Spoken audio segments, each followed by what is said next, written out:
మనసులతో మీ వాక్కులు వినడానికి మీరు మాకు అనుగ్రహించిన సమయాన్ని బట్టి కృతజ్ఞతాస్తుతులు తెలియజేసిన తండ్రి,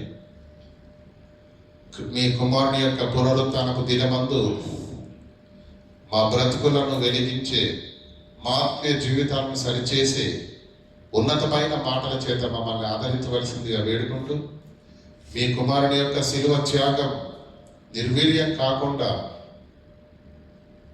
మా బ్రతుకులను బట్టి మీ కుమారునికి తండ్రి మీ నామానికి మహిమపరిచే ఆత్మీయ సారవంతమైన భక్తి జీవితాలను మేము కలిగి ఉండునట్లు, క్రీస్తు కార్చిన రక్తం యొక్క త్యాగంలోని ఆంతర్యాన్ని మేమందరూ గుర్తెరిగినట్లు మా మనోనేత్రాలు వెలిగించవలసిందిగా వేడుకుంటూ క్రీస్తు నామని ప్రార్థనకి వేడుకుంటున్నామా పరమ తండ్రి, ఆమేన్. ప్రియులారా, మరి ఈరోజు యేసుక్రీస్తు ప్రభుల వారు మృత్యుంజయుడిగా తిరిగి లేచిన సందర్భాన్ని పురస్కరించుకొని 2000 సంవత్సరాల క్రితం నుంచి ఆదివారపు దినాన క్రీస్తు పునరుత్థాన దినము అని మరి ఎంతో ఉత్సాహంతో క్రైస్తవులందరూ మరి ఆనందంతో జరుపుకునేటువంటి ఆరాధన. ఈ ఆరాధన కానివ్వండి, ఈ ఆరాధనకు సంబంధించినటువంటి వాక్కులు కానివ్వండి, పాటలు కానివ్వండి, మనం ఎన్నో వింటున్నామా లేదా? వింటున్నాం. ఎన్నో వింటున్న మనము విన్న దాన్ని బట్టి మనలో కలుగుతున్న మార్పేంటి, మనలో వస్తున్నటువంటి పరివర్తన ఏంటి, ఏం మారాం, ఎలా మారాం, ఎంత మారాం అనేది కొలమానం మనం పెట్టుకోకపోతే ప్రియులరా అది మంచిది కాదు. ఎందుకంటే క్రీస్తు శిలువ త్యాగం ఒకవేళ మనకు అర్థమైతే ఖచ్చితంగా మన బ్రతుకులు ఇలా ఉండడానికి వీలు లేదు, ఇలా ఉండవు. యేసుక్రీస్తుకు వెంబడించినటువంటి శిష్యులు కూడా ఏదో వస్తున్నాము, ఆయనతో వెళుతున్నాము, ఎక్కడ జనాలు తండోపతండాలుగా వస్తే ఏదో 4 మాటలు చెప్పేస్తున్నాడు, ప్రసంగం అయిపోయిన తర్వాత మాత్రం ఖచ్చితంగా మంచి ఏంటి వెజ్జానే వెజ్జా, ఖచ్చితంగా నాన్ వెజ్. కనుక అద్భుతమైన ఆహారం పెడుతున్నాడు ప్రభువారు అని చెప్పేసి వెళ్ళారు, విన్నారు. శిష్యులకు కూడా పెద్ద గ్రహింపు అనేది ఏమీ లేదు. యేసుక్రీస్తు బోధ చేసినప్పుడు యేసుక్రీస్తు ఉన్న వాళ్ళు కూడా గొప్పగా గ్రహించినటువంటి దాఖలాలు చూడండి. మార్కు సువార్త చూడండి దయచేసి.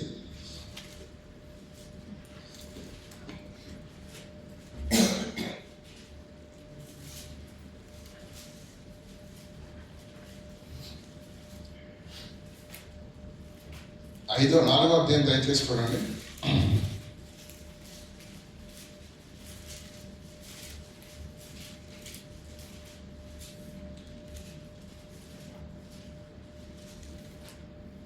పదమూడవ వచనం చదువుకుందాం. 4:13.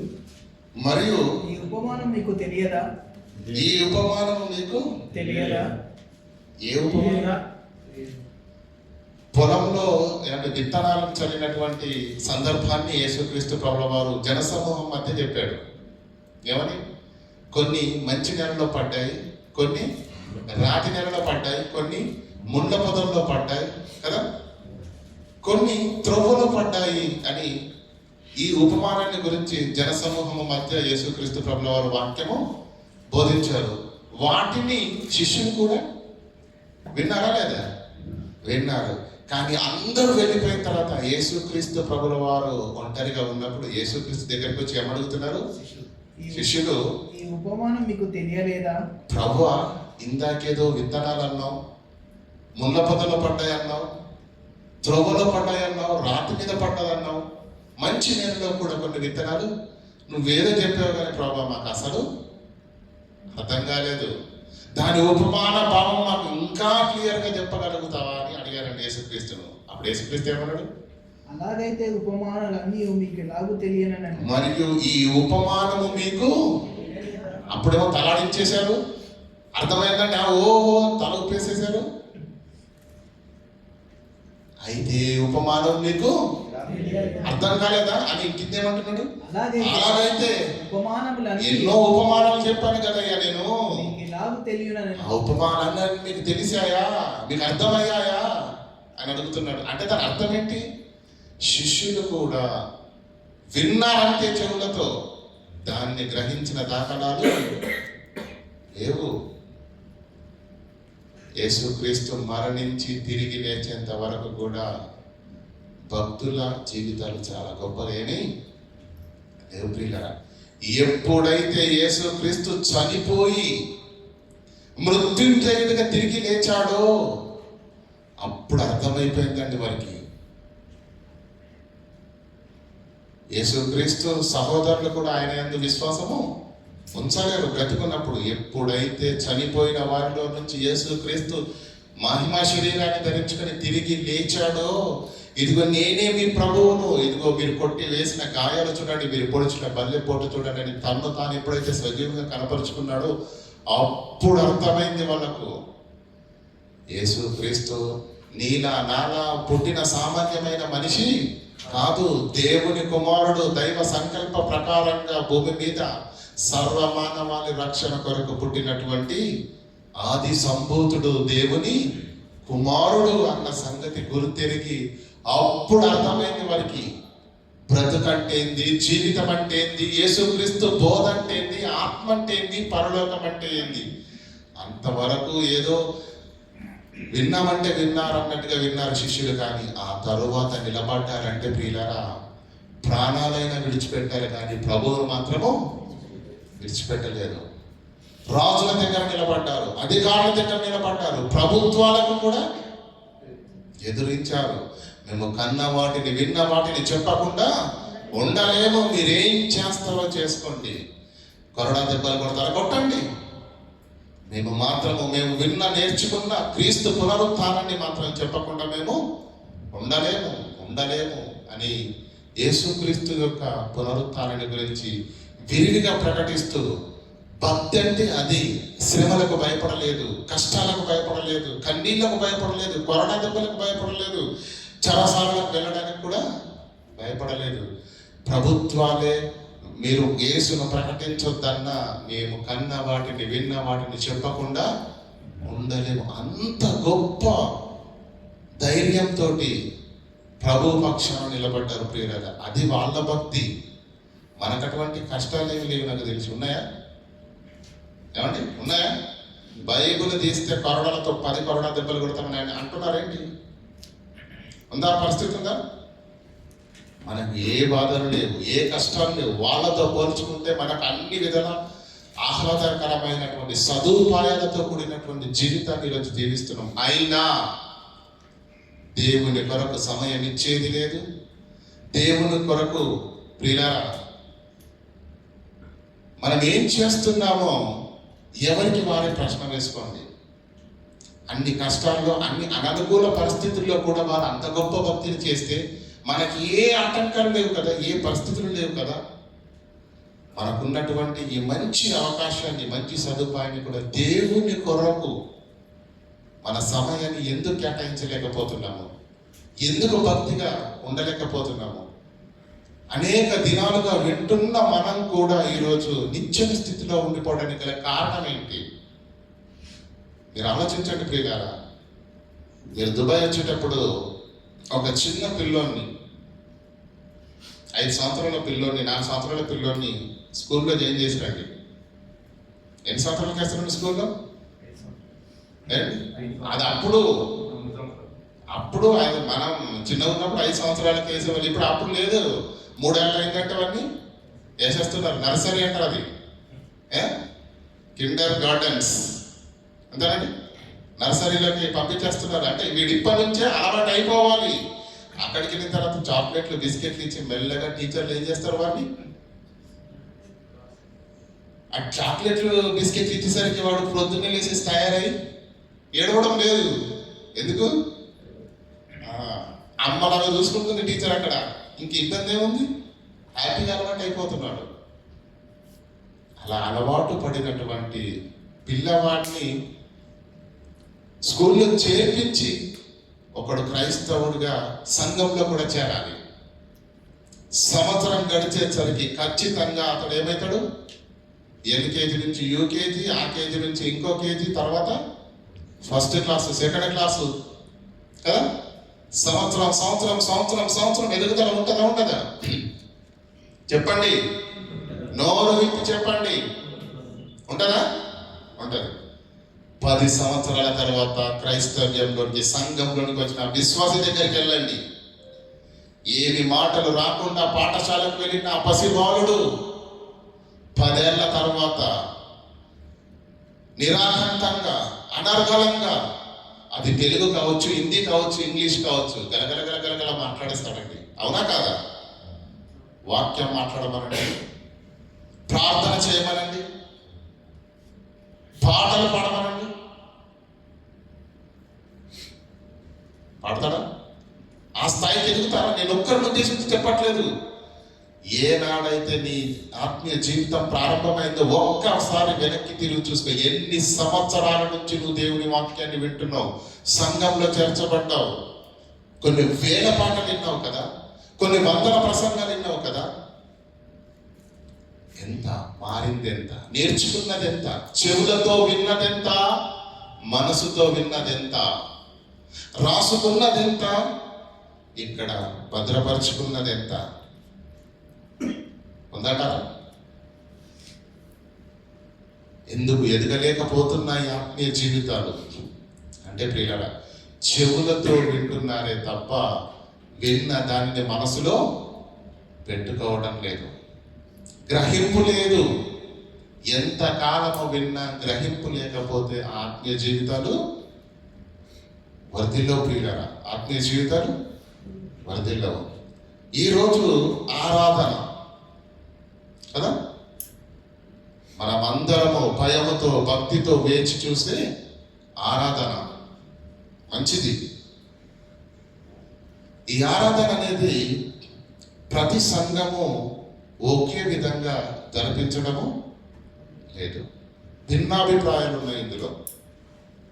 ఎవరు ఎలా చేస్తున్నారు అన్నది పక్కన పెడితే, కొన్ని సంఘాలలో మొదటి వారంలో బలిస్తారు, అవునా? కొన్ని సంఘాలలో మొదటి 2 వారాలు ఇస్తారు, కొన్ని సంఘాలలో చివరి వారంలో ఇస్తారు, కొన్ని సంఘంలో ప్రతి ఆదివారము ఇస్తారు. ఎప్పుడు తీసుకోవాలి మరి? మొదటి వారం తీసుకోవడం కరెక్టా? నెలలో 2వ వారం తీసుకోవడం కరెక్టా? చివరి వారంలో తీసుకోవడం కరెక్టా? లేదంటే నెలలో ప్రతి ఆదివారము ఆరాధన తీసుకోవడం కరెక్టా? అసలు ఏది కరెక్ట్? తీసుకుంటున్నామా లేదా? ఎప్పటి నుంచి తీసుకుంటున్నామండి? సంవత్సరాలు చెప్పండి, బాగుంటుంది. 10, 15, 20 ఇన్ని సంవత్సరాల నుంచి తీసుకుంటున్నావు, కానీ నెలలో ఎప్పుడు తీసుకోవాలో నీకు తెలియదు. ఏది నిజమైనదో దేవుడు మొదటి వారంలో తీసుకోమన్నాడా, చివరి వారంలో తీసుకోమన్నాడా, నెలలో ప్రతి ఆదివారం ఆరాధన తీసుకోమన్నాడా? అసలు ఏంటి అన్న దాని గురించి అవగాహన అనేది మనకు అయ్యగారు ఇచ్చేస్తున్నారు, మనం తీసేసుకుంటున్నాం అంతే. ఆలోచన లేదు, గ్రహింపు లేదు. ప్రియులారా, సూటిగా స్పష్టంగా మీకు మంచి మాట చెప్తాను, అర్థం చేసుకోండి. యేసుక్రీస్తు చనిపోయి తిరిగి లేచిన తర్వాత పరలోకానికి వెళ్ళే ముందు ఒక అద్భుతమైన మాట చెప్పాడండి. యోహాను సువార్త 14వ అధ్యాయం 6వ వచనం. ఈరోజు ప్రపంచంలో ఉన్న అన్ని దేవాలయాల్లో ఆ మాట రాసుకుంటారండి. యేసు ఏం చెబుతున్నాడో తెలుసా? నేనే మార్గమును, నేనే సత్యమును, నేనే జీవమును, నేనే మార్గమును, నేనే మార్గమును. నేనే మార్గమును అంటే, మార్గం అంటే ఏది? యేసుక్రీస్తు, అవునా? యేసుక్రీస్తు ఎవరు? మార్గం. 2000 సంవత్సరాల క్రితమేమో ఆకారాన్ని ధరించుకొని భూమి మీద ఒక ఆకారంతో ఉన్నాడు. ఈరోజు 66 పుస్తకాలుగా మన చేతిలో ఉన్నాడు. అంతే కదండి. ఆది యందు వాక్యం ఉండెను, వాక్యము దేవుని యొద్ద ఉండెను, ఆ వాక్యము దేవుడై ఉండెను. యోహాను సువార్త 1:14 ఆ వాక్యమే శరీరధారి అయి కృపా సత్య సంపూర్ణుడిగా మన మధ్యకు వచ్చాను. అంటే 2000 సంవత్సరాల క్రితం ఆ వాక్యము 2000 సంవత్సరాల క్రితమేమో పరలోకంలో ఉంది. ఎలా? ఆది యందు వాక్యం ఉండెను, వాక్యము దేవుని యొద్ద ఉండెను, ఆ వాక్యము దేవుడై ఉన్న ఆ వాక్యము తల్లి అంటే కన్య అయిన మరియ గర్భమందు ఆమెకు ధరింపబడి ఈ లోకానికి వచ్చి యేసుక్రీస్తు అనే నామకరణంతో ఈ లోకంలో శరీరాన్ని ధరించుకొని ఉన్నాడు. 33.5 సంవత్సరాలు మాత్రమే. ఆ తర్వాత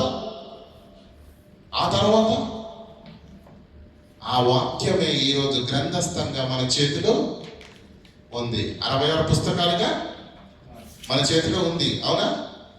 ఇప్పుడు చదవండి మరలా మాటను. నేనే మార్గమును అంటే ఇప్పుడు యేసు ఎలా ఉన్నాడు మన చేతిలో? వాక్యంగా ఉన్నాడు. అంతేనా? యేసే మార్గమైతే, వాక్యమే మార్గమైతే ఆత్మీయ జీవితాన్ని పరలోకానికి నడిపించే దిక్సూచి మార్గం యేసు, అదే వాక్యం. నేనే మార్గమును, నేనే సత్యమును, నేనే జీవమును అంటే మన ఆత్మీయ జీవితాన్ని పరలోకానికి నడిపించే మార్గం ఏమైనా ఉంది అంటే అదేవరో? వాక్యం. యేసుక్రీస్తే వాక్యం. మరి ఈ వాక్యమే మనకు మార్గమైతే, ఈ వాక్యమే మనల్ని పరలోకానికి నడిపించేదైతే, ఆ వాక్యంలో ఏముందో, ఆ వాక్యంలో దేవుడు ఏం రాయించాడో, నెలలు, సంవత్సరాలు, 10,000 సంవత్సరాలు గడిచిపోతున్న ఆత్మీయ జీవితంలో అరచేతుల పట్టుకున్న ఈ బైబిల్లో మార్గములో పరలోకానికి నిన్ను చేసే ఈ మార్గాన్ని చేత పట్టుకున్న నీవు ఇందులో ఏముందో నీకే తెలియకపోతే అసలు నువ్వు వెళ్తున్నావు. 20 ఏళ్ల క్రితం నీ చేతిలో మార్గాన్ని పట్టుకున్నావు కదా, 10 ఏళ్ల క్రితం నీ చేతిలో మార్గాన్ని పట్టుకున్నావు కదా. ఎటు వెళుతుంది నీ బ్రతుకు? ఎటు వెళుతుంది నీ ఆత్మీయ జీవితము? ఆలోచించండి ప్రియులారా. చేతులతో పట్టుకున్నంత మాత్రాన మనం క్రైస్తవులము అయిపోము. దానిపైన పట్టు ఉండాలి. దాంట్లో ఏముంది అది ఖచ్చితంగా తెలియాలా వద్దా మనకు? ఎందుకు? ఇదే మన ఆత్మీయ జీవితాలను పరలోకానికి నడిపించేది మార్గమైన దిక్సూచి అయిన ఈ వాక్యములో ఏముందో, ఏం చెప్పాడో, ఎలా ఉండమన్నాడో, ఎలా ఉండాలని దేవుడు కోరుకుంటున్నాడు, ఇవేవి మనకు తెలియకుండా వెళ్ళిపోతున్నావు. కళ్ళ గంతలు కట్టుకున్నవాడు గమ్యం చేరగలడా? మార్గం తెలియని నీవు నేను కూడా మనం గమ్యము చేరలేము. కనుక బైబిల్లో ఏముందో మనకు ఖచ్చితంగా తెలియాలి అంటే వినాలి, చెవులతో వినాలి, మనసుతో గ్రహించాలి, దానిని హృదయాల్లో భద్రపరుచుకొని నేర్చుకొని మన బ్రతుకుల్లో దాన్ని నెరవేర్చాలి. అది నెరవేర్చనంత కాలము నువ్వు ఎంత కాలం నుంచి వింటున్నావు అనేది దేవుడు ఎప్పుడు కూడా పరిగణలోనికి తీసుకోడు. ఎంత అనుసరించాలనేది దేవునికి లెక్క. ప్రియులారా, మరలా కొరింథీయులకు రాసిన పత్రిక దగ్గరికి వచ్చేయండి. ఆరాధన ఎప్పుడు? ఎందుకంటే ఇప్పుడు మీ అందరికీ నేను ఒక ప్రశ్న వేశాను, అసలు ఎప్పుడు తీసుకోవాలి ఆరాధన అని అన్నాను. మొదటి వారంలోనా, చివరి వారంలోనా, మధ్య వారంలోనా, లేదంటే నెలంతా తీసుకోవాలా? చెప్పండి, సూటిగా స్పష్టంగా చెప్పండి. ఇంకా మరి ప్రతి వారం తీసుకోవాలన్నప్పుడు మరి మొదటి వారం తీసుకుంటున్నాం మన సంఘంలో. మన సంఘ పరిస్థితి ఏంటి? ప్రియులారా, ప్రశ్న రాగానే సమాధానం ఎందుకు లేదో తెలుసా? మనకు వాక్యము సమాధానపరచువారు ధన్యులు, వారు దేవుని. సమాధానం మన దగ్గర ఎందుకు లేదు? No answer. వై? చంపడం లేదు ప్రియులారా. ఆలోచిద్దాం. అసలు ఈ ఆరాధన అనేది ఎంత ప్రాముఖ్యమైందో, ఎంత అవసరమో, ఎంత ప్రధానమైందో మీకు ఒక మాటలో చెప్పేస్తాను. యోహాను సువార్త 6వ అధ్యాయము 53వ వచనం చదువుకుందాం ప్రియులారా.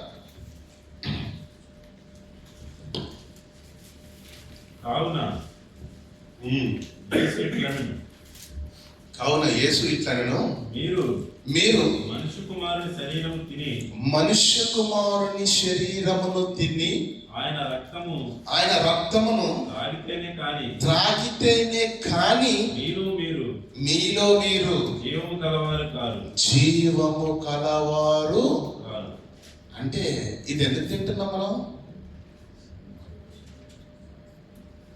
చూసే వాళ్ళకు రొట్టె ముక్క అనుకున్న వాడు ఖచ్చితంగా క్రైస్తవుడు కాదు. కంటికి అది ద్రాక్షారసంగా కనిపించినంత కాలం నువ్వు క్రైస్తవుడివి కాదు.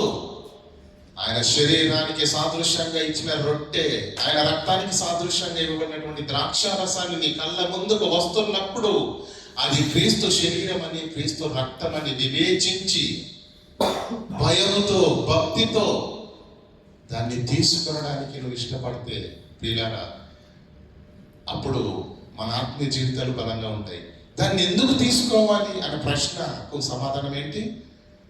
మనుష్య కుమారుని శరీరమును తిని ఆయన రక్తమును త్రాగితేనే కానీ మీలో జీవం రావాలంటే, మీలో ఆత్మ బలంగా ఉండాలంటే, మీ ఆత్మీయ జీవితం పదిలంగా ఉండాలంటే ఏం చేయాలి?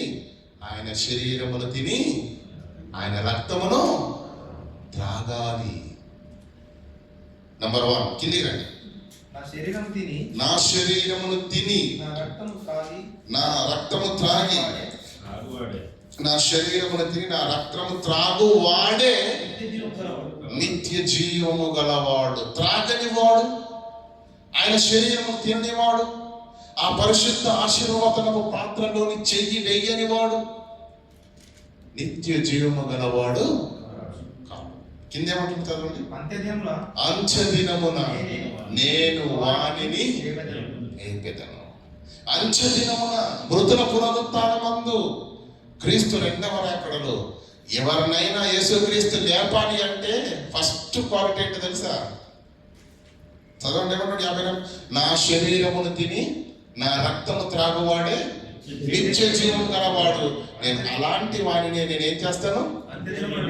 అంచెదినమున నేను వానిని లేపుదును. అంటే మన ఆత్మీయ జీవితాలకు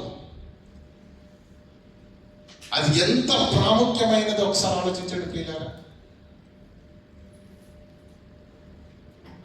ఏమంటే ఎంత ప్రాముఖ్యమైనది ఆలోచించండి. శరీరమును తిని రక్తము త్రాగువాడు నిత్య జీవం గలవాడు, అంచెదినమున నేను వానిని.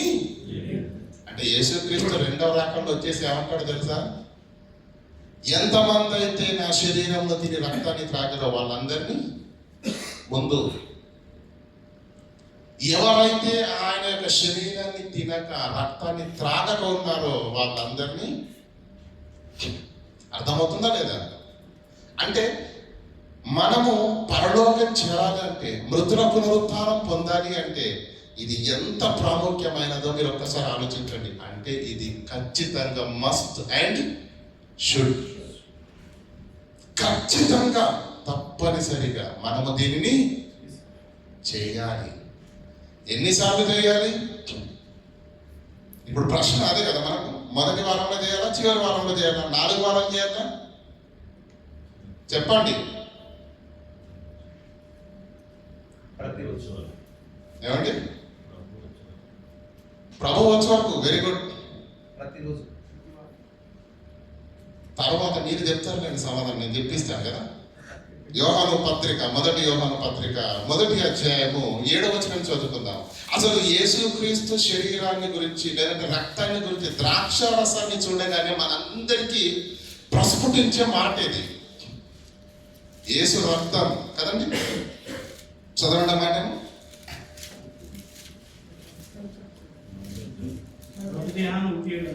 1:7. అయితే ఆయన వెలుగులో ఉన్న ప్రకారం మనము వెలుగులో నడిచిన మన అన్యోన్య సహవాసము గలవారమై ఉండుము. మనం అన్యోన్య సహవాసము కలిగిన వారమై ఉందుము. అప్పుడు ఆయన కుమారుడైన యేసు రక్తము కుమారుడైన యేసు రక్తము ప్రతి పాపము నుండి మనల్ని పవిత్రునిగా చేయు. ప్రతి పాపము నుంచి ఏంటి? ఆయన కుమారుని రక్తము ఏం చేస్తుందట? మనల్ని ప్రతి పాపము నుంచి పవిత్రపరిచేస్తుంది. ప్రతి పాపము నుంచి చాలా జాగ్రత్తగా ఆలోచించాలి ప్రియులారా పదాన్ని. మరలా ప్రతి పాపము నుండి ఆయన కుమారుని రక్తము మనల్ని ప్రతి పాపము నుంచి పవిత్రులుగా చేయను. Very good. కానీ ఎప్పుడు అన్యోన్య సహవాసము గలవారమై ఆ పదాన్ని మనం మర్చిపోతున్నాం. ఆసుపత్రికి ఏమండి ఏదో రోగం వచ్చింది, మీకు అర్థమయ్యే భాషలో చెప్తున్నాను. ఒక రోగం వచ్చింది, అది షుగర్ అనుకుంటారా, బీపీ అనుకుంటారా, వచ్చేసింది. ఆసుపత్రికి వెళ్ళగానే డాక్టర్ గారు ఏమంటారు? అమ్మా లేదంటే అయ్యా, నీ పరిస్థితి చాలా విషమంగా ఉంది కనుక నువ్వు ఖచ్చితంగా 10 రోజులకు ఒకసారి వచ్చి చెకప్ చేయించుకోవాలి, టెస్టులు చేయించాలి. తినక ముందో టెస్ట్, తిన్న తర్వాత ఇంకో టెస్ట్, అంతేనా కదా? ఇప్పుడు ఇతని ఆరోగ్యం బాగుండాలి అంటే, ఇతని యొక్క ఆరోగ్యము మెరుగుపడాలి అంటే, అతడు మునుపటి వాళ్ళని తిరిగి ఆరోగ్యం పొందుకోవాలంటే, ఇప్పుడు ఈ రోగం బారిన పడ్డ ఈ వ్యక్తి ఎలా వెళ్ళాలండి ఆసుపత్రికి? కంటిన్యూగా వెళ్ళాలా, నెలకోసారి వెళ్ళాలా? డాక్టర్ గారు ఎన్నిసార్లు రమ్మని సలహా చెబితే ఎందుకన్నా మంచి మధ్యలో కూడా ఒకసారి వెళ్ళడం బెటర్ కదా. క్రమం తప్పకుండా వెళ్ళాలి. డాక్టర్ చెప్పినట్టు వినాలి. ఆయన తినమన్నయ్యే తినాలి, తినొద్దన్నయ్య ఖచ్చితంగా తినకూడదు. ఆయన అలాగే చెప్తారులే అని మనం ఇలాగే చేసామనుకో, మందులు ఖర్చు అవుతా, మందులకు డబ్బులు అయిపోతాయి తప్ప మన ఆరోగ్యం మాత్రం ఎన్నటికీ మెరుగుపడదు. నీ ఆరోగ్యం మెరుగుపడాలంటే నెంబర్ 1 ఆసుపత్రికి క్రమం తప్పకుండా వెళ్ళాలి. నెంబర్ 1.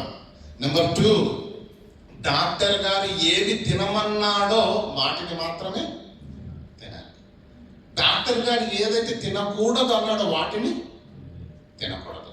అవునా? పైపెచ్చు ఖచ్చితంగా టాబ్లెట్లను ఏ సమయాల్లో వేసుకోమని చెప్పాడో ఆ మందులు చక్కగా వాడు క్రమం తప్పకుండా వెళ్ళాలి. తినవద్దన్నవి తినకూడదు, తినమన్నవి మాత్రమే తినాలి.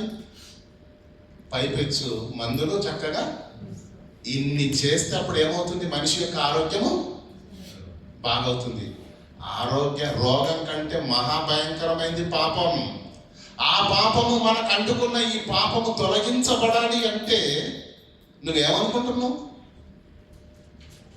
ఆదివారంలో ఆరాధనలో రొట్టె ద్రాక్షలు ఇచ్చేస్తారు, మనం వెళ్ళి మోకరించి అది ఏంటి తీసేసుకుంటే మన పాపాలన్నీ కడిగిపోతాయి అనుకుంటున్నారా? చదవండి ఏమంటుంటారు. అయితే ఆయన వెలుగులో ఉన్న ప్రకారము అప్పుడు ఆయన కుమారుడైన యేసు రక్తము ప్రతి పాపము నుంచి మనల్ని పవిత్రులుగా చేయను. కానీ ఎప్పుడు? పైన చదవండి, పైనుంచి బ్రదర్ చదవండి. ఆయన వెలుగులో ఉన్నాడు. ఆయన వెలుగు సంబంధి దేవుడు. ఆయన బోధ వింటున్న మనము, ఆయన వాక్యాన్ని చదువుతున్న మనము, ఆయన పాటలు వింటున్న మనము, ఆయన గద్దింపు వింటున్న మనము, వెలుగు సంబంధమైన బోధ పాటలు వింటున్న మనలో కూడా ఆ వెలుగు అనేది మనలోనికి రావాలి, మన ప్రవర్తనలోకి రావాలి, మన మాటల్లోకి రావాలి, మన బ్రతుకులోకి రావాలి. ఆయన వెలుగులో ఉన్న ప్రకారము మనము కూడా వెలుగులోకి రావాలి. అలా వెలుగులోకి వచ్చి ఆయన మాటలను వింటూ, ఆయన పాటలను వింటూ, ఆయన ప్రసంగాలను వింటూ మనం ఎలా అయిపోవాలి? యేసుతో, సంఘముతో, ఆత్మీయతతో ఎలా ఉండాలి? అన్యోన్య సహవాసము కలిగిన వారమైన ఎడల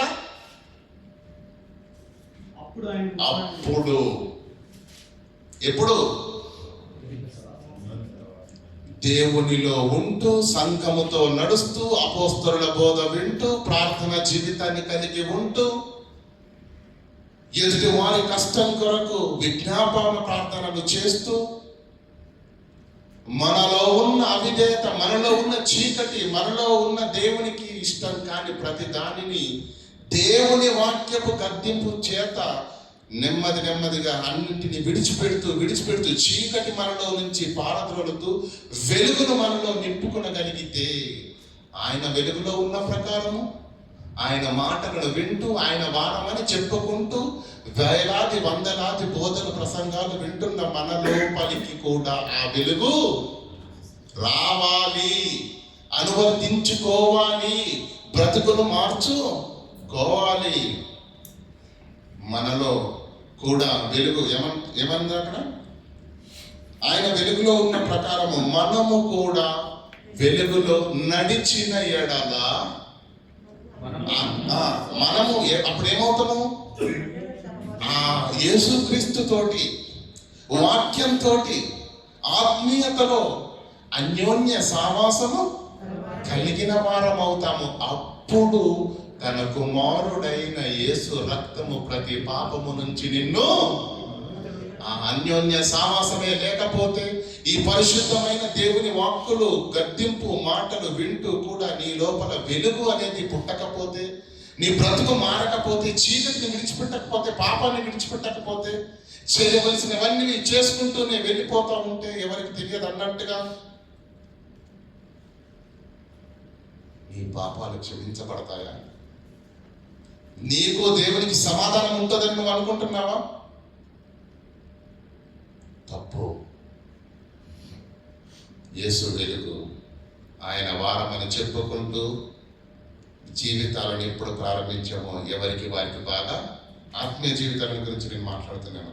మరి ఇన్ని సంవత్సరాల పరిచయం ఉంది నీకు, ఇన్ని సంవత్సరాల బంధం ఉంది క్రీస్తుతో, నీకు ఎంత వాక్యాన్ని నింపుకున్నావు, ఎంత మారావు, ఎంత సరి చేసుకున్నావు, ఎంత విడిచిపెట్టావు నీకు పనికిరాని, దేవునికి ఇష్టం కాని దాన్ని, దేవునికి ఇష్టమైన దాన్ని ఎంత అడాప్ట్ చేసుకున్నావు. ఒక్కసారి ఆలోచించండి. ఇలా చేసుకుంటేనే ఆయన వెలుగు, ఆయన వారం అని చెప్పుకుంటున్న మనలో కూడా వెలుగు ఎండాలి. వెలుగు వారంగా మనము బ్రతకాలి.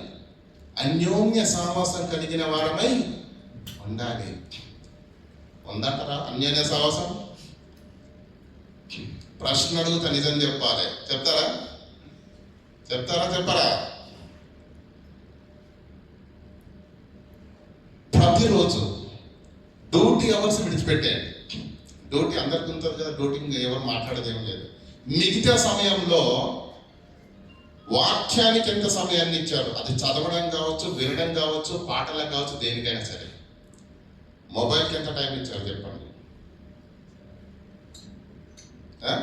చెప్పండి.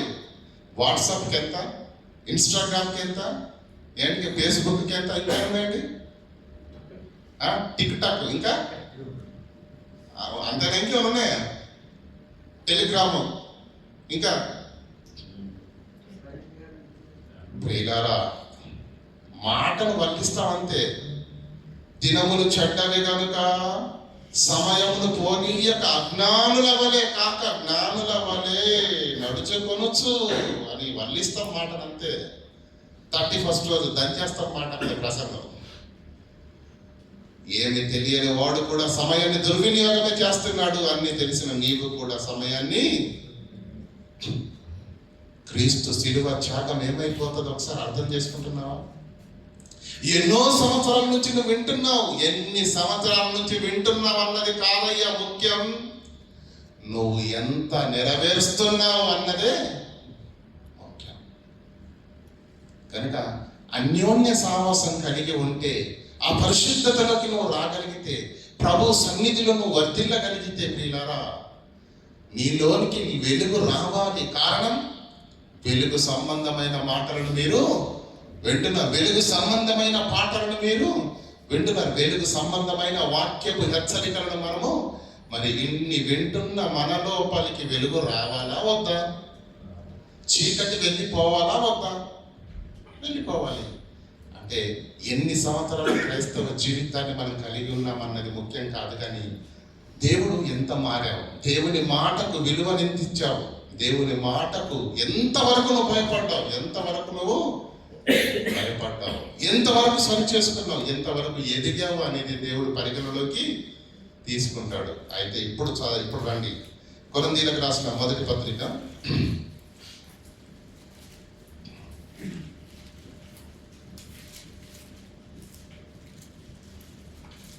11వ అధ్యాయము. ఇందాక మనం ఏం చదువుకున్నాము? తన కుమారుని రక్తము ప్రతి పాపము నుండి మనల్ని పవిత్రులుగా. యేసు రక్తం అంటే రక్షించేది అని మనకు బాగా తెలుసా తెలియదా? గట్టిగా చెప్పండి, వెనక నుంచి రాట్ల సౌండ్. యేసు రక్తం అంటే మనకేం తెలుసు? మన పాపాలను కడిగి మనల్ని రక్షించేదని మాత్రం మనకు తెలుసు. అవునా కదా? 27వ వచనం చదవండి. కాబట్టి 26 నుంచి చదువుకుందాం దయచేసి. మీరు మీరు ఈ రొట్టెలు తిని ఈ పాత్రలోని తాగినప్పుడల్లా, ఈ రొట్టెను తిని అంటే ఆశీర్వచనపు పాత్రలోని చెయ్యి వేయబోతున్నటువంటి మనము, ఈ రొట్టెను తింటున్నటువంటి మనము అంటే క్రీస్తు శరీరానికి సాదృశ్యమైన రొట్టెను, రక్తానికి సాదృశ్యమైనటువంటి ద్రాక్షారసాన్ని మనం తీసుకుంటున్నప్పుడు ఈ రొట్టెను తిని ఈ పాత్రలోని త్రాగునప్పుడల్లా ప్రభువు వచ్చు వరకు ఆయన మరణమును ప్రచురించుదురు. ప్రభు వచ్చు వరకు మనము ఆయన మరణం చంచు వరకు అంటే మనం బ్రతుకున్నంత కాలం ప్రకటిస్తూనే ఉండాలి. ఒకవేళ మధ్యలో యేసుక్రీస్తు వస్తే స్టాప్ అయిపోద్ది. కానీ ప్రభు వచ్చేంత వరకు ఏం చేయాలంటే ఆయన మరణమును ప్రచురించుదురు అన్నాడు. కిందికి రండి. కాబట్టి ఎవడు అయోగ్యముగా ప్రభు యొక్క శరీరమును తినునో లేక ఆయన పాత్రలోనిది త్రాగునో వాడు ప్రభు యొక్క శరీరమును గూర్చి రక్తమును గూర్చి అపరాధి అగును. ఇందాకేం చదువుకున్నాం మనం? యేసు రక్తం అంటే మనల్ని పాపాల నుంచి రక్షించేదని మనకు బాగా తెలుసు. కానీ ఆ యేసు రక్తమే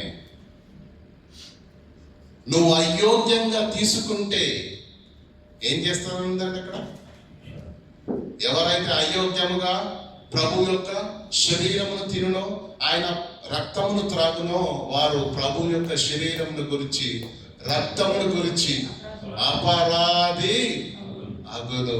ఇప్పుడు అందరు నా వైపు చూడండి. ఎన్ని సంవత్సరాలు అవుతుంది మనం బాప్తిసం తీసుకొని?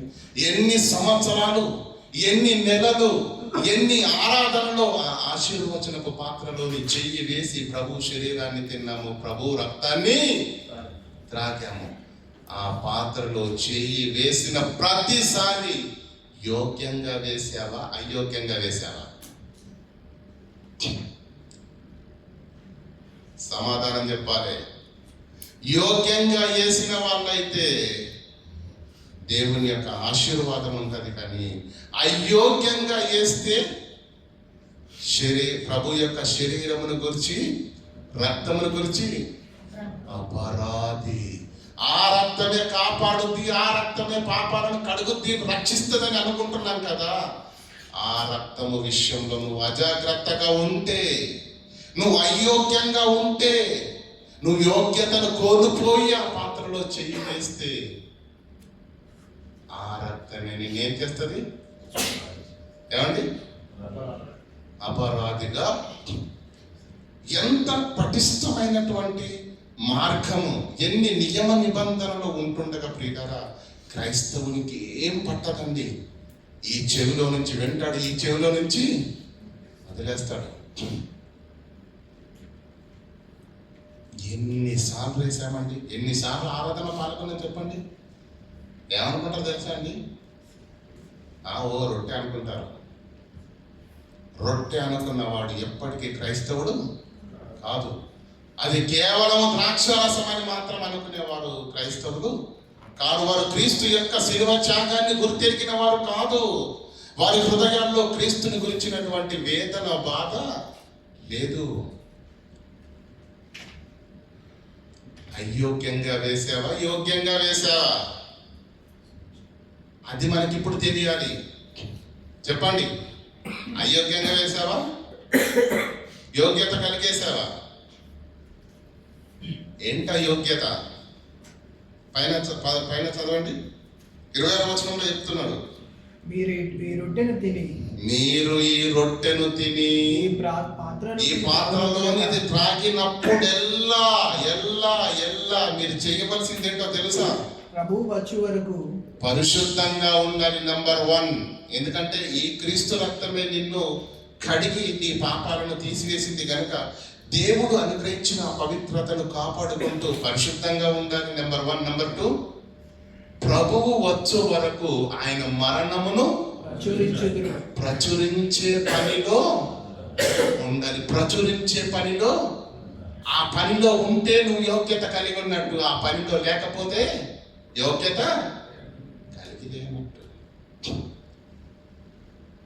4 రోజులు రూమ్లో పడుకొని కంపెనీ వాళ్ళు సాలరీ ఇచ్చినప్పుడు అండి లైన్లో నిలబడ్డావు అనుకోండి, డైరెక్ట్గా వెళ్ళి అంటే 4 రోజుల్లో రూమ్లో పడుకున్నావు, డ్యూటీకి వెళ్ళాలా, కానీ కంపెనీ వాళ్ళు శాలరీని పెంచేటప్పుడు వచ్చేసి లైన్లో నిలబడ్డావు అనుకోండి, ఇస్తాడా? యా, కంపెనీలో కార్డు ఉంది, నాకు నంబర్ ఉంది, నేను కంపెనీ మనిషినే, శాలరీ ఇస్తారా? చెప్పండి. ఎవ్వరు? ఎందుకు? పనివాడే జీతమునకు పాత్రుడు. ప్రభువు వచ్చు వరకు ఆయన మరణమును ప్రచురించే పనిలో, పరిచర్యలో నీ వంతు పాత్రను నువ్వు శక్తి లోపము లేకుండా, నీ పాత్రను కపటంతో కాకుండా యథార్థతతో, దేవుని నామ మహిమ కొరకు, అనేక ఆత్మల రక్షణ కొరకు శక్తి లోపము లేకుండా నీ పాత్రను పోషించవలసిన నీవు ఆయన మరణమును ప్రచురించే పనిలో నిర్విఘ్నంగా కొనసాగించవలసిన నీవు ఆ పనిలోనే లేకపోతే, ఆ పనినే పట్టించుకొనకపోతే, మరలా ఆ బల్ల ఆరాధనలో చెయ్యి వేసే సమయానికి నువ్వు చేసిన పనేది? ప్రభు వచ్చు వరకు ఆయన మరణమును ప్రచురించాలని చెప్పాడు కదా. ఈ పాత్రలోని చెయ్యి వేసిన ప్రతి ఒక్కరు పనిలో పాలి భాగస్తులు కావాలని చెప్పాడు కదా. నీ పాత్రను పోషించాలని చెప్పాడు కదా. నీ పరిచర్యకు నువ్వు సహకారంగా ఉండాలని చెప్పాడు కదా.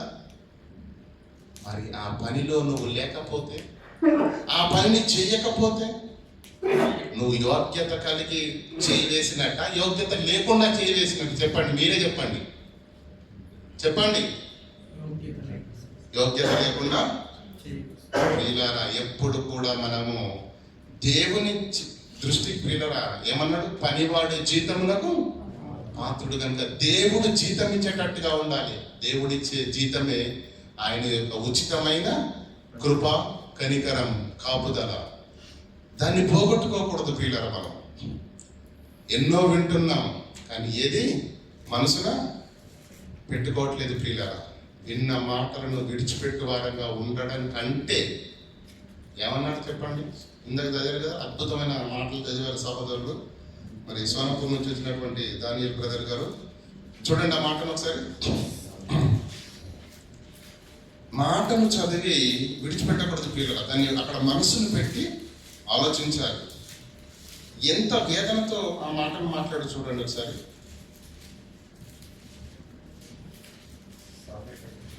ఆ 20వ వచనం చదవండి, 19:27. నా కుమారుడా జ్ఞాన వాక్కులు, జ్ఞాన బోధ, తెలివి పుట్టించు మాటలు విని కూడా పట్టించుకోకుండా, నెరవేర్చకుండా నువ్వు మీద గోరితివా. ఉపదేశము వినుట ఇక మానుకొను. పని చేయి నాయన, నువ్వు ఉపదేశమే వినుకో. విని చేయకుండడం కంటే వినకపోవడం బెటర్ కదా. అంటే అది ఎంత భయంకరమైన మాటను మీరు ఒకసారి ఆలోచించండి. దేవుని మాటలు ఎన్నో సంవత్సరాలుగా వింటున్న మనము నెరవేర్చకపోయినప్పుడు, దాన్ని పాటించనప్పుడు దేవుడు ఏమంటుందో తెలుసా? నీ ఉపదేశము వినుట అనుకోను. ఓకే ప్రభా, వెరీ గుడ్, చాలా సంతోషము. ఇక వచ్చే వారం నుంచి ఏంటి ఆరాధనకు నేను రాను ప్రభా అంటారా? దాని అర్థం అదా? అది అలాగా వాక్యం అర్థం చేసుకునేది.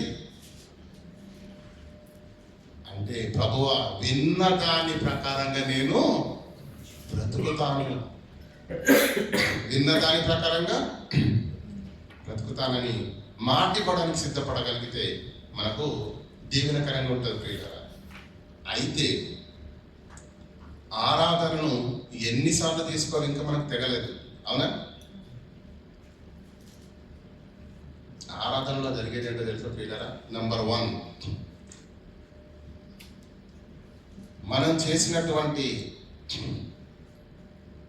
ముందుగా మనల్ని జీవాన్ని నింపుతుంది. అదే కదా చదువుకున్నాం మనం 6:53 యోహాను సువార్తలో, మనుష్య కుమారుని యొక్క శరీరము తిని ఆయన రక్తము త్రాగితేనే కానీ మీలో మీరు జీవము కలవారు కాదు. మనం ఆత్మీయంగా బలపడాలి అంటే, మనం నిలబడాలి అంటే, మన కుటుంబాల్లో, మన సంసార జీవితంలో భార్య, పిల్లలు, కష్టాలు, కన్నీళ్ళు, పగవాడు, ఇరుగు పొరుగు, ఎన్నో తలపోట్లు. ఈ తలపోట్లన్నింటి మధ్య నీ ఆత్మీయ జీవితము అణిచివేయబడకుండా ఉండాలి అంటే వీటన్నింటిని పక్కన పెట్టి మరలా నీ ఆత్మీయ జీవితం కొరకు నువ్వు నిలబడాలి, ఆలోచించాలి. మరలా నీ వెలుగును అనేకులు ప్రకాశించేటట్టుగా నీ ఆత్మీయ జీవితం బలంగా ఉండాలంటే ఎప్పటికప్పుడు నీకేం కావాలి? ఎనర్జీ కావాలి, బూస్ట్ కావాలి. ఆ బూస్టే ప్రతి ఆదివారమున సేవకుల ద్వారా జీవాహారమైన ఈ వాక్కులను మీకు అందించడం జరుగుతుంది. అందులో ప్రత్యేకంగా ఆరాధనలో క్రీస్తు యొక్క సేవ త్యాగం యొక్క ఎందుకు క్రీస్తు మరణించవలసి వచ్చిందండి? మనల్ని పరలోకము ఎందుకు? పాపాలకు పరలోకానికి మనం దూరం అయిపోయాం పాపాల వల్ల. కనుక ఆ పాపాలను కడిగితే తప్ప మీరు పరలోకం చేరలేరని ఆయన ప్రాణం పెట్టి పాపం తీసేస్తే మరలా ఆ పాపమే మన జీవితాలకు వస్తే యేసు శిలువ త్యాగానికి అర్థం ఉన్నట్ట? ఆయన శిలువ త్యాగాన్ని నిర్వీర్యం చేసిన వారం కామా? అవునా కదా? కనుక అయోగ్యత, పాపము మన జీవితంలోనికి రాకూడదు. నంబర్ 1. నంబర్ 2,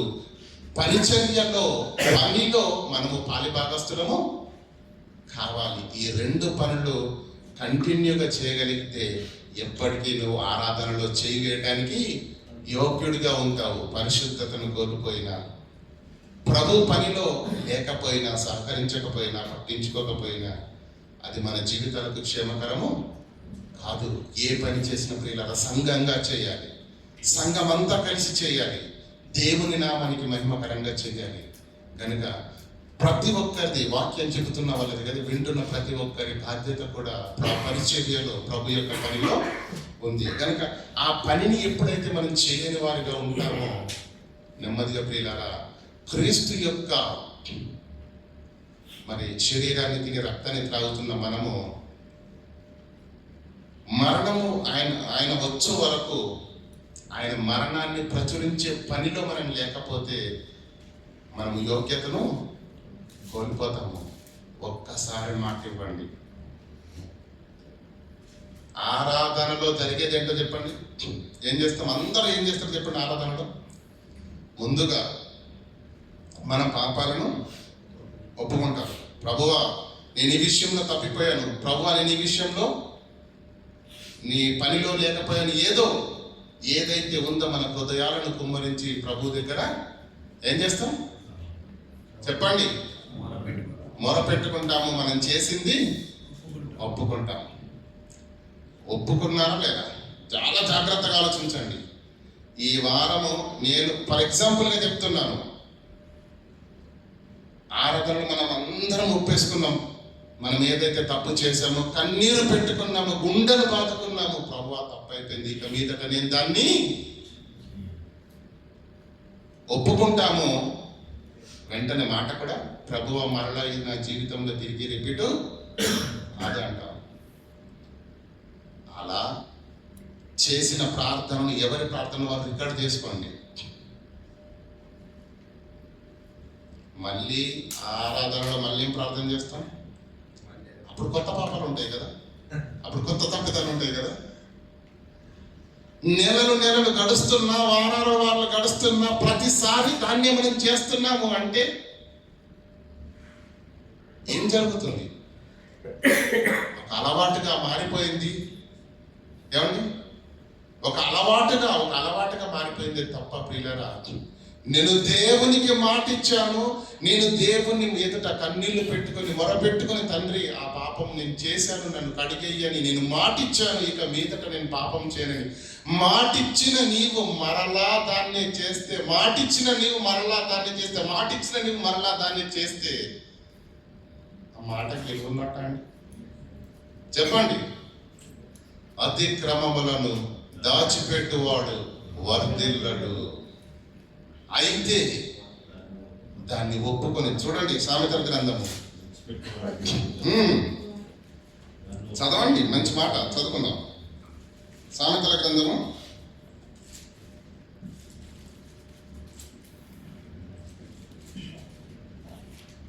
28వ అధ్యాయం 11వ వచనం. అతిక్రమములను దాచిపెట్టువాడు వర్ధిల్లడు. అయితే వాటిని ఒప్పుకొని విడిచిపెట్టువాడు, దాన్ని మరల చెయ్యని వాడు, కొనసాగించని వాడు కనికరము పొందును. అయితే ప్రియులారా, ప్రతి ఆరాధనలో నువ్వేం చేస్తున్నావు? దేవునికి మాటిస్తున్నావా లేదా? ఏమని? గట్టిగా మాట్లాడండి. ఏమని మాటిస్తున్నాం ఆరాధనలో? నంబర్ 1 పాపాన్ని ఒప్పుకుంటున్నాము. నంబర్ 1 ఏ పాపము? నువ్వు భౌతికంగా చేసిన పాపమైనా పాపమే, దేవుని పనిలో లేకపోవడం కూడా అంతేనే కదా. ఎందుకంటే ఆయన మరణాన్ని ప్రచురించాలన్నాడు.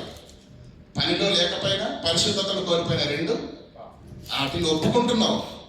ఒప్పుకున్నా నీవు నెక్స్ట్ ఏమంటున్నావు మళ్ళీ దేవునికి? ప్రభువా చెప్పండి.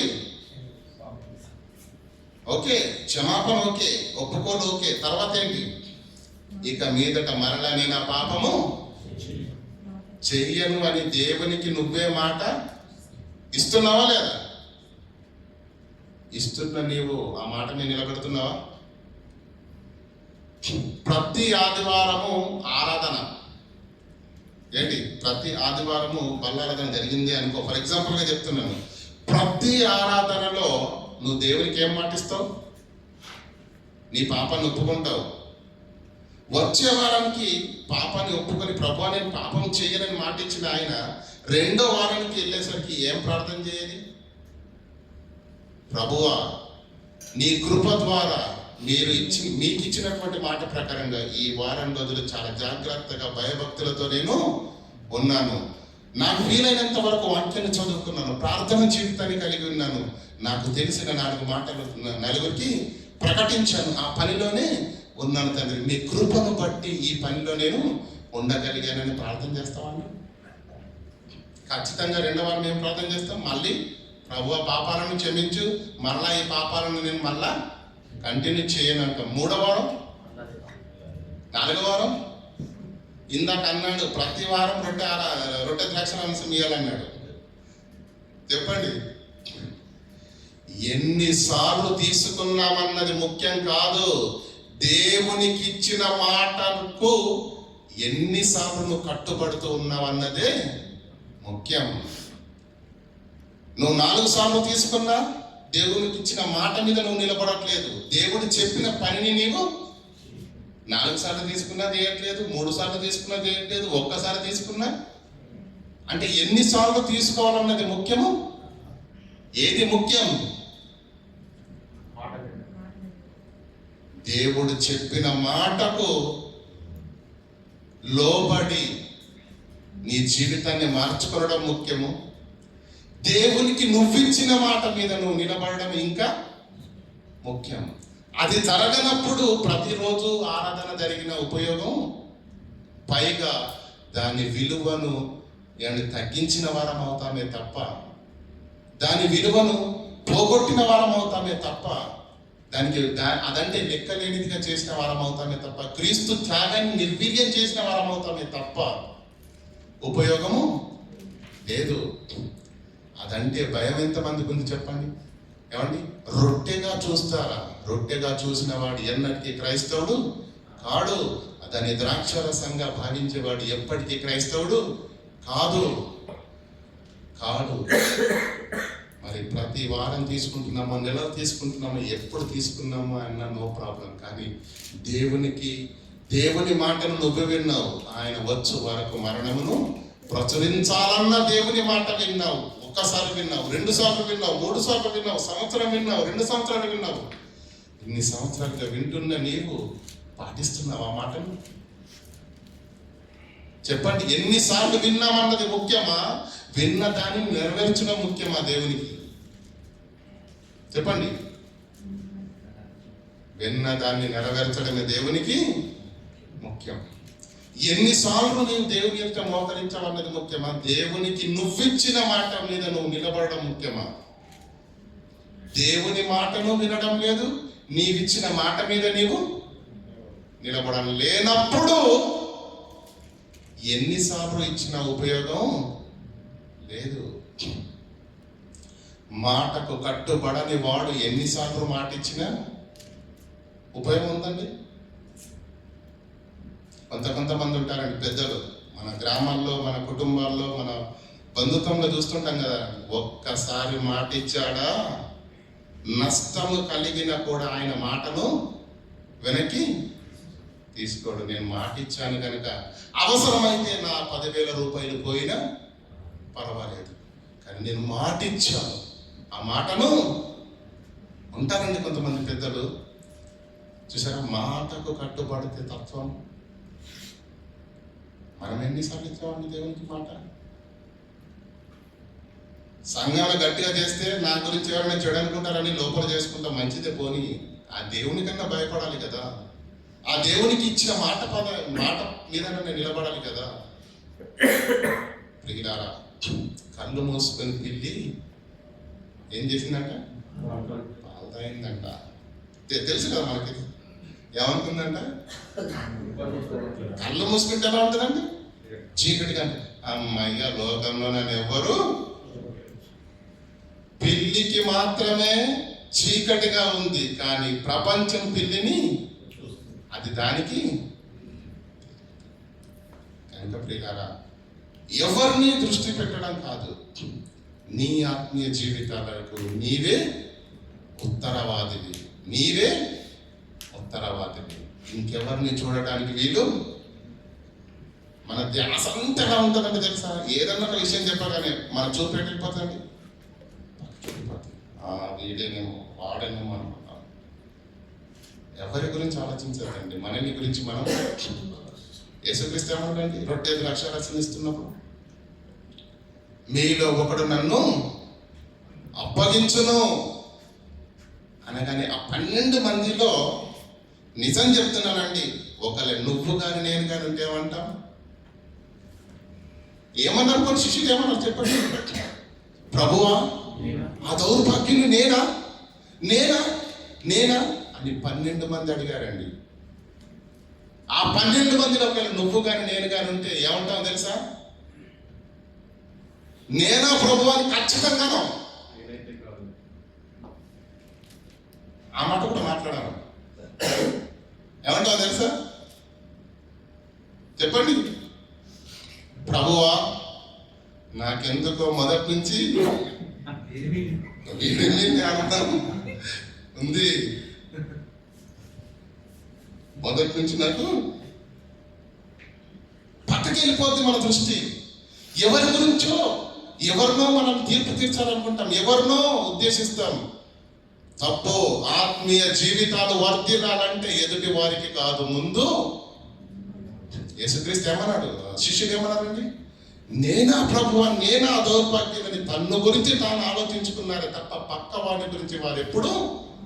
అందుకే వాళ్ళు భక్తులయ్యారు, యేసుక్రీస్తుకు శిష్యులు అయ్యారు. ఈరోజు అనేక మందికి మార్గదర్శకులు అయ్యారు. మనం మన గురించి మాత్రం మనం ఆలోచించాం. మన దృష్టి ధ్యాస ఎప్పుడు మన ఏడుపంతా ఎప్పుడు ఎవరి మీద? పొరుగువాడి మీద ఏడిస్తే మన ఆత్మీయ జీవితాలు బాగుపడాయి. మన గురించి యేసుక్రీస్తు ఏమన్నాడు? అమ్మా యెరూషలేము కుమార్తెలారా, మీ గురించి మీ పిల్లల గురించి మీ ఏడుపు మీరేడవండి అన్నాడు. మనం అన్ని పిల్లల ఆలోచించుకుంటూ వెళ్తే వాక్యానికి భిన్నంగానే ఉంటున్నాం. మన జీవితాలు సరి చేసుకోవాలి. ఇప్పుడు చెప్పండి, ఎన్ని వారాలు తీసుకోవాలి? సమాధానం మీతో చెప్పిస్తానన్నాను కదా. ఎన్ని వారాలు తీసుకోవాలి? నెలలో ఒకటి, మొదటి వారమా, 2 వారాలా, 4 వారాలా, 5 వారాలా? ప్రతి దినము ప్రభురాత్రి కార్యక్రమం చేయాలా? ఆరాధన చేయాలా? చెప్పండి.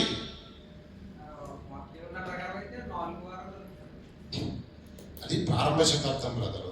ప్రారంభ శతాబ్దపు కాలంలో ఆ మాటకు వస్తే అపొస్తల కార్యంలో ఇంటింటా రొట్టె విరచకూడగా అది వేరు. ప్రారంభ శతాబ్ద కాలంలో ఓకేనా. ఎన్నిసార్లు చేస్తున్నాం అన్నది ముఖ్యం కాదు. దేవునికి ఇచ్చిన మాటకు కట్టుబడి ఉన్నావా లేదా? భార్యాభర్తలకు పెళ్ళి అవుతుంది కదండి, అవునా కదా?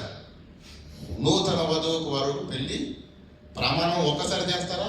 ప్రతిరోజు ఉదయం లేవగానే భార్యాభర్తను పిలిచి చేతులు చేసి ప్రమాణం చేస్తారు? చెప్పండి. ఒక్కసారి వాది అందును, ఆరోగ్యం అందును, కలిమి అందును, లేమి అందును నిన్నే నా భర్తనుగా, నిన్నే నా భార్యనుగా హత్తుకొని ఉండి కష్టమైన నష్టమైన నిన్ను ఏ ఆరోగ్యంగా ఉన్న అనారోగ్యంగా ఉన్న నిన్ను విడువక ఎడుబాయక నా నిండు ప్రేమను నీకు అనుగ్రహిస్తాను, నీ ప్రేమను నేను పొందుతానని వధువులు ఒక్కసారే ప్రమాణం చేస్తారు. ఆ మాటకు జీవితాంతం కట్టుబడి ఉంటారు. I'm right? ఒక్కసారి ప్రమాణం చేసి జీవితాంతం కట్టుబడి ఉంటున్న ఆ బంధము ప్రేమ బంధం అయితే, పెళ్లి బంధం అయితే, అది మన కళ్ళతో చూస్తే అను నిత్యము ఆరాధనలో దేవునికి మాటిస్తున్నావు, ప్రమాణం చేస్తున్నావు, దానిపైన నిలబడుతున్నామా? దాన్ని కట్టుబడి ఉంటున్నామా? పరిశుద్ధతను కలిగి ఉంటున్నామా? దేవుని పనిలో ఉంటున్నామా? ఆ మాటలో నిలబడినంత కాలము, ఆ ప్రమాణం చేసి తప్పుతున్నంత కాలము ఎన్నిసార్లు తీసుకుంటున్నాం అన్నది ముఖ్యము కాదు ప్రియులారా. ఒక్కసారి తీసుకున్నా, నెలకొక్కసారి తీసుకున్నా, నెలలో 2 సార్లు తీసుకున్నా, దానిని మనం నెరవేర్చడం ముఖ్యము. ఆ మాటకు కట్టుబడి ఉండడము మరీ ముఖ్యము. దాన్ని దృష్టిలో పెట్టండి. ఎప్పుడైనా ప్రియులారా క్రైస్తవుల్లో ఏమండి ప్రాముఖ్యమైన దాన్ని పక్కన పెడతారు, పనికిరాని దాన్ని పట్టుకుంటారు. ఏమండి మోషే ఏం చేశాడండి? ఇత్తడి సర్పాన్ని దాన్ని చూడమన్నాడు, నిదానించి చూడవాడు బ్రతుకుడు అన్న. దేవుని మాటను తూచా తప్పకుండా పాటించిన వాడు బ్రతికాడు. ఏమంటే దాన్ని నిదానించి చూస్తే ఎలా బ్రతుకుతాడు? దేవుడు అన్నాడు, నా మాట జస్ట్ ఫాలో మై వర్డ్, నా మాటను అనుసరించావని బ్రతుకుతావు. వాళ్ళు ఏం చేశాడు? మనుషులు నిదానించి చూడగానే మన ఇక్కడ బ్రతికిపోయారంటే ఆ పాము మామూలు పాము, ఆ ఇత్తడి సర్పం మామూలు సర్పం కాదని చెప్పి ఏం చేశారు? మోషే కాలము నుంచి పడితే రాజుల కాలం వరకు దాన్ని దేవతలను చేసి పూజలు చేశారు. మాటను తీసుకోవాలి అక్కడ. కనుక ప్రతి విషయంలో ఆరాధనలు ఎన్ని రోజులు, నెలలో 1 సారి చేయాలా, 2 సార్లు చేయాలా, 4 వారాలు చేయాలా, ప్రతిదినం చేయాలా అన్నది మనం నిర్దేశించి చెప్పడానికి వీలు లేదు. కానీ దేవునికి నువ్విస్తున్న మాట మీద నువ్వు నిలబడాలి. దేవుని వాక్య ప్రకారంగా బ్రతకడానికి ప్రయత్నం చేయాలి. ఆ మాటను తప్పినప్పుడు, ఆ ప్రమాణాన్ని తప్పినప్పుడు, విని విడిచిపెడుతున్నప్పుడు ఎన్ని మాటలు చెప్పిన ఉపయోగము, ఎన్నిసార్లు ఆరాధన చేసినా ఫలితము. కనుక విన్న మాటలను మీరు మనసులో పెట్టుకోవాల్సిందిగా ప్రభు పక్షాన ప్రేమపూర్వకంగా మీ అందరికి మనం చేస్తూ ఈ నా మాటలు ముగిస్తున్నాను. ప్రార్థన చేసుకుందాం. కనికరంగల దేవ, కృపామతుడమైన మా కన్న తండ్రి, మీ ఘనమైన పవిత్రమైన మహా